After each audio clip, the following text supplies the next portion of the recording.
每年的4、5月是台南旺来盛产的季节，为了帮助农民来行销，中央甲地方动起来，积极拓展外销的市场，包括农委会主委陈吉仲甲市长黄伟哲，上午特别选伫个毛豆金子红公司办理往来外销日本的记者会，总共1365箱，大约14吨的往来准备销往日本。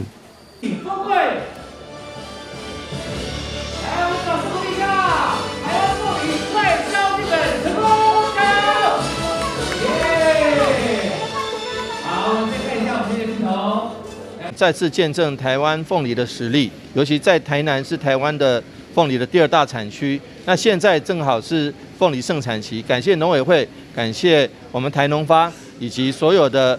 各位好朋友农民种出这么好的水果。那个农委会跟台农发把这个通路打开，希望今年外销日本再创高峰。今年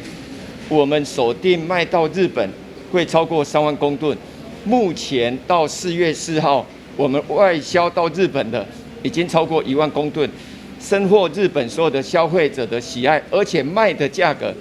是平均每一颗在600到900块日币都有，甚至未来还因为品质的提升卖得更好。所以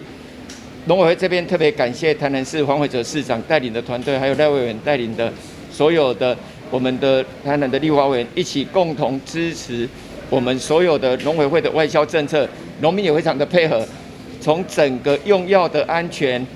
分级、洗选、熏蒸、包装，到最后的冷链，全部的一条龙。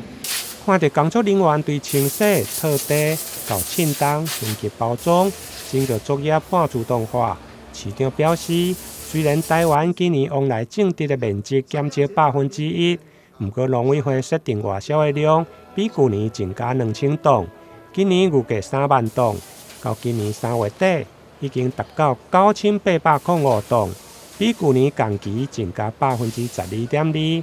显示咱国的往来外销已经成功来转移市场，无再只靠中国大陆。台南新闻引根采访报道。